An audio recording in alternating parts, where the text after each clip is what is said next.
यहाँ पे लिखी हुई स्पीच, वैसे भी मुझे लिखी हुई स्पीच करने का शौक़ नहीं है, मैं हार्ट टू हार्ट आपसे गुफ्तगू करना चाहती हूँ। तो मैं यहाँ परफॉर्म करी थी इस हॉल में और ऊपर से मुझे पूरी बुलिंग और आवाज़ें लग रही थी। An absolute honour.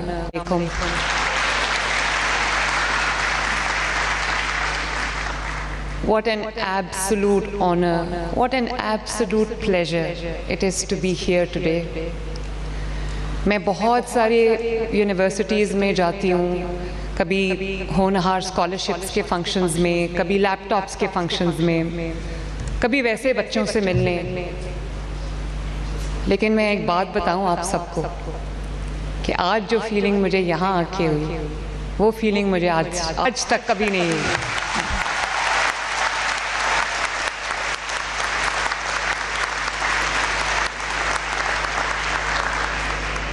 और ये तो वही जगह है, गुजरे थे हम जहाँ से।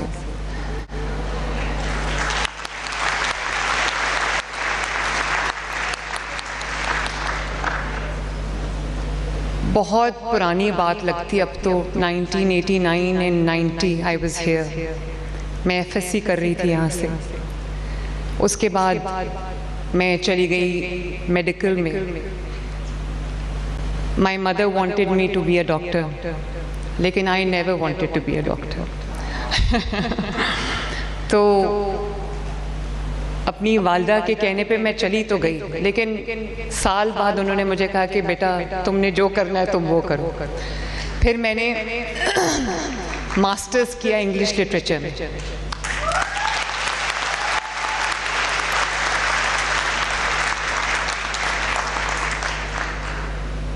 आप सबको मुझे अच्छी तरह इल्म है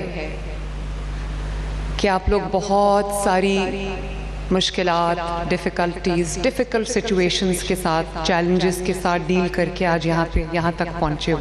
मुझे अच्छी तरह पता है किसी को सोशल चैलेंजेस का सामना होगा, किसी को फाइनेंशियल चैलेंजेस का सामना होगा, किसी को फैमिली की तरफ से कोई होगा। लेकिन I am super proud of all of you कि वो सब मुश्किलात को आपने सर करके यहाँ तक आज आप पहुँचे हो। आप सबको, आपके पेरेंट्स को,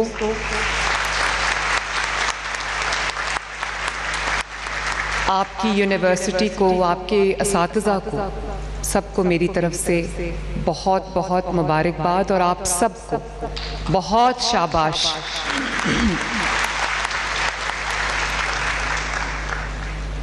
मेरे पास वो लिखी हुई स्पीच, वो मेरी फाइल में पड़ी है, वो मैं वहीं छोड़ आई हूँ, क्योंकि मैं यहाँ पे लिखी हुई स्पीच, वैसे भी मुझे लिखी हुई स्पीच करने का शौक़ नहीं है, मैं हार्ट टू हार्ट आपसे गुफ्तगू करना चाहती हूँ। और एक बात बताऊँ, सब ज़्यादातर तासुर शायद यही होता है कि मेरे लिए it was a walk over और मेरे लिए it was a piece of cake. ऐसा नहीं है। इसी हॉल में एक बार मैं परफॉर्म कर रही थी और कभी कोई, आपको तो, मुझे तो उस वक्त पता भी नहीं था कि कुछ जो लोग हैं या कुछ स्टूडेंट्स हैं वो वैसे ही उनको एक हो जाती है आपसे कोई प्रॉब्लम। तो मैं यहाँ परफॉर्म करी थी इस हॉल में और ऊपर से मुझे पूरी बुलिंग और आवाज़ें लग रही थी। लेकिन अभी मैं ये बैठ के मुझे ये ख्याल आया कि ये सफ़र जो है आपका, ये आज ख़त्म नहीं हुआ इस डिग्री के बाद, ये आज शुरू हुआ है। और आपने ये डिग्रीज़ लेके आराम से बैठ नहीं जाना, क्योंकि मैं I believe in the power of women, I believe in the power of daughters of Pakistan. और I am not just saying it, मैं हर रोज़ इस चीज़ को महसूस करती हूँ।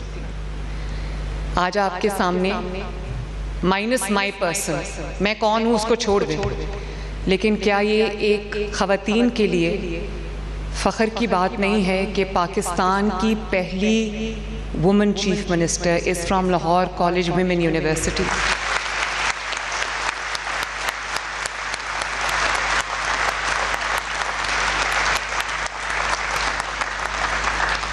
अगर आपको कभी कोई ये कहे कि आप ये नहीं कर सकते, ये आपका काम नहीं है, ये लड़कियों के बस का काम नहीं है, ये ख़वातीन के बस का काम नहीं है, तो ये 100% झूठ है।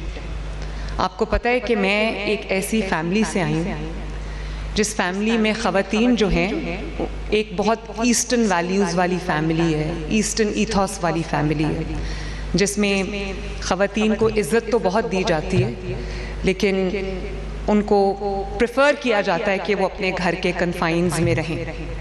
और घर के कन्फाइंस में कोई बहुत ऐसा कोई माहौल नहीं है घुटन का, लेकिन एक फैमिली वैल्यूज़ हैं, ईस्टर्न वैल्यूज़। और फिर मैं एक ऐसी जमात से ताल्लुक़ रखती हूँ जिस जमात में अभी चंद साल पहले तक आपको फ्रंट रोज़ में कोई खातून नज़र नहीं आती थी, और आज आप देखो माशाल्लाह कि मैं आपके सामने खड़ी हूँ।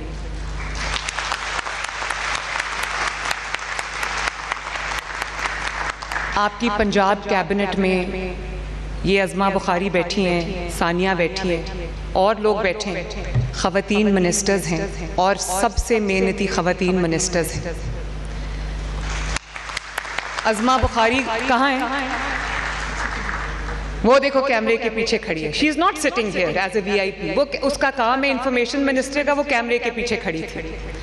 और इसी तरह मैंने पहली बार, बच्चों मैं आपको ये बताना चाहती हूँ कि पहली बार पंजाब के अंदर डिविजन्स में ख़वातीन कमिश्नर्स बनी हैं, डिस्ट्रिक्ट्स में ख़वातीन डिप्टी कमिश्नर्स बनी हैं, डिस्ट्रिक्ट्स में ख़वातीन जो हैं वो डिस्ट्रिक्ट पुलिस ऑफिसर्स जिसको DPO कहते हैं वो बनी। और अब मेरे पास जब इंटरव्यू के लिए आती हैं ख़वातीन, चाहे वो पुलिस में हो, काउंटर टेररिज्म डिपार्टमेंट में हो, किसी भी डिपार्टमेंट में हो, तो मेरा सर इतना फ़ख्र से बुलंद हो जाता है। और मैं कहती हूँ कि ये मुल्क जो है, ये अगर इसकी जो 51% ताकत है ख़वातीन, वो सारा अगर अपना रोल प्ले करें, वो सब मिलकर, तो इस मुल्क को आगे बढ़ने से दुनिया की कोई ताकत नहीं रोक सकती। और मेरे लिए ये सफ़र इतना आसान नहीं था। जब मैं यहाँ पे थी लाहौर कॉलेज में, आज से 35-36 साल पहले, तो मुझे तो कभी पता नहीं था कि मैं आज किसी दिन इसी हॉल में वापस आके, जिस हॉल में मेरा मजाक बनाया गया था, मैं उस हॉल में वापस आके एक चीफ मिनिस्टर के तौर पे अपनी बच्चियों से खिताब कर रही होंगी। मैंने कभी नहीं सोचा था कि मैं सियासत में आऊँगी, क्योंकि PMLN हिस्टोरिकली एक मेल डोमिनेटेड पार्टी थी। लेकिन मैं कोई अपनी तारीफ़ नहीं कर रही, लेकिन इस मेल डोमिनेटेड सोसाइटी में, इस मेल डोमिनेटेड पार्टी में अपनी जगह बनाना और मर्दों से मुकाबला करके जीत के आना, ये कोई छोटी बात नहीं।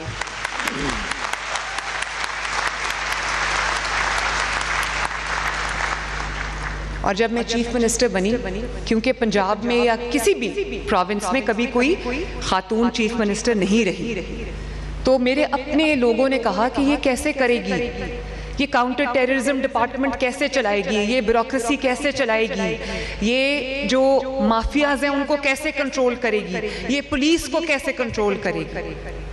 और आज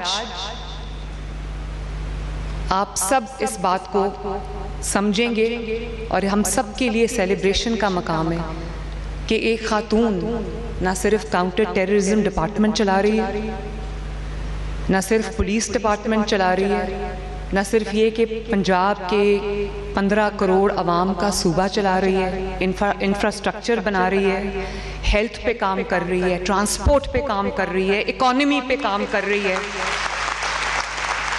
महंगाई को कंट्रोल करने की कोशिश कर रही है, ख़वातीन की एम्पावरमेंट के लिए काम कर रही है, आपके लिए एक सेफ माशरा, एक सेफ सूबा बनाने की कोशिश कर रही है।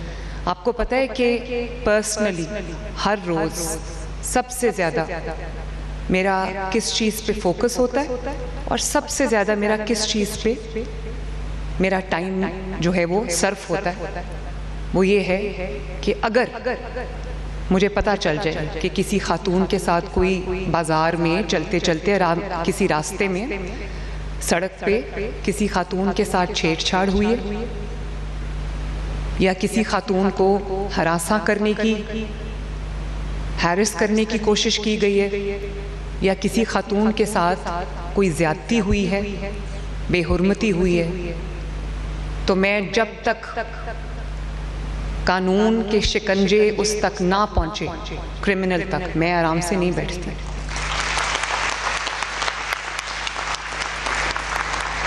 मैं अभी आपसे बात करूंगी कि एजुकेशन में मैंने क्या काम किया, लेकिन आप सबको पता है, चाहे कोई एफ्लुएंट घर से बच्ची हो या फाइनेंशियली कोई चैलेंज्ड घर से बच्ची हो, कोई पेरेंट्स जो हमारे कल्चर में, हमारे ट्रेडिशंस में, कोई पेरेंट्स जो है वो बच्चों को या अपनी बेटियों को ऐसे बाहर नहीं भेजना चाहते जब लॉ एंड ऑर्डर